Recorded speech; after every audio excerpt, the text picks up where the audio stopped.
So now we're going to turn our attention to emails because emails are something that everybody inevitably needs to deal with in their workplace. So when you're emailing people, really thinking about those emails that need to get sent out, that people need to read. Maybe you're announcing that there's going to be a field trip next week, and you really want to make sure that everybody's getting their permission slips in. Or maybe it's sending out a reminder that, we have a professional development day and we will be closed. So these kinds of emails, you want to make sure that people are getting them and seeing them and able to read them. So as of 2015, 66% of emails were read on mobile devices.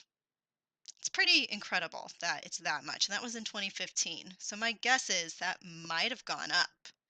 And we're thinking about mobile devices that can be smartphones or tablets. So when you're writing your email, make sure that it's mobile friendly. If you're using software such as Constant Contact or MailChimp, some of their templates do have multiple columns, and so you might not be able to read it, all of it, on a phone. So one of the things that I like to do is when I'm sending out an email, I send it to myself and then open it on my phone to make sure that it looks the way I want it to look, that none of the graphics are too large, and that, the major point is at the top. When you're sending emails, there's a lot of variety of answers about when you should send them. Really, Monday to Friday is best, and you really should consider testing different times and dates.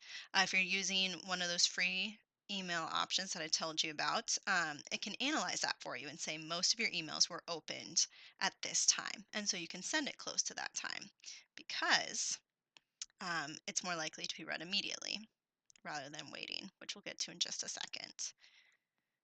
So this is MailChimp's just general information about when it's best to send emails. And it will differ depending on the company who's sending it, the type of person who's opening it. But what you can see here is really that Monday through Friday are really the best times to send emails. And that maybe Mondays they don't get opened as much. That might be because, right, it's the beginning of the week, it's a little crazy. And so you're working really hard to get all those things you need to get done to prep for the week. And so some of the emails that you think are maybe less important don't get focused on. So, really would encourage you to send emails on Monday through Friday and not on the weekends, unless, you do some analysis and you find out that the majority of people in your email list open them on Saturday or Sunday. GetResponse did a analysis of when emails are most likely to be opened, and uh, what they found out is that the majority of email opens occur within the first hour after delivery. And that after that first hour, the results really drop by a half. So within that first hour, 23.63% of emails are opened. And then the second hour is almost 10%, third hour, 6%, fourth hour, 4%, and it just drops more and more and more. And so, one of the things I wanted to point out to you is it's important to think about when you're sending these, because as you can see on the screen, in theory, right, an email sent at 5 o'clock, you would think, okay, within that first hour, they're likely 23% likely to open it. But when you think about it, 5 p.m., people are stuck in traffic. They're closing up everything at work. They're heading to pick up their kids from their after school program. They get home, they're cooking dinner, they're ordering dinner, they're out to dinner. And then 7 o'clock, they're helping their kids with their homework, they're getting them to bed, they're taking a bath, whatever it might be. And finally, 3 hours later, they're gonna be checking emails, maybe. They might, be relaxing, they might be asleep, who knows? But 4 hours after delivery, the chance of it being opened is less than 5%. So you need to really be conscious about when people are likely to be checking their emails and really use that in order to help you decide when you're going to send your emails.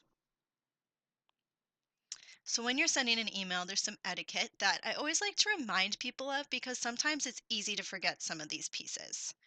First and foremost, be concise.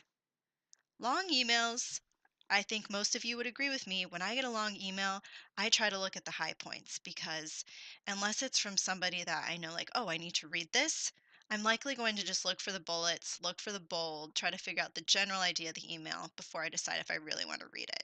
So be concise as possible.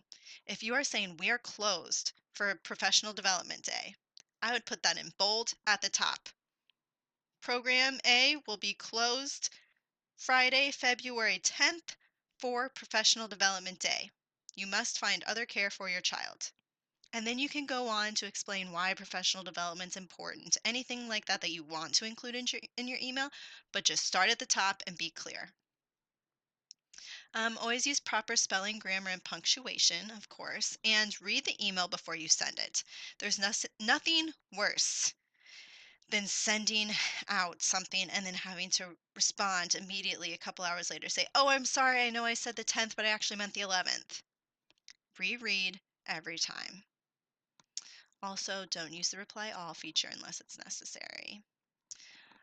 The BCC field means that it's a blind copy, so people won't be able to see other people's email addresses. Some people really don't want their email addresses to be shared. So if you're sending something out, I encourage you to always put everybody's name in the BCC field, and you can put your own email address in the to field so that then people aren't seeing others' email addresses. When you use a meaningful subject line, then people know what it's going to be about, and it might encourage them to click on it more likely.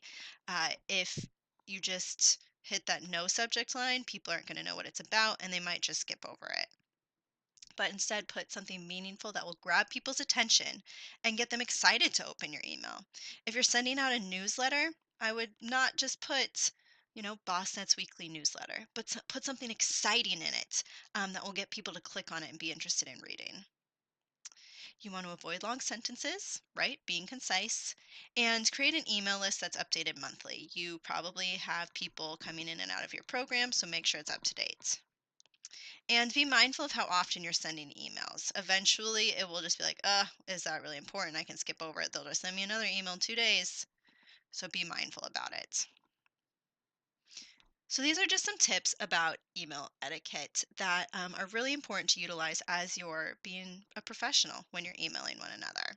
So, keep these in mind next time you send an email and think about when is the best time to send it and how are you getting the most bang for your time and your buck when you're sending these emails to make sure you're getting the most reads, the most clicks, and all those different pieces of it.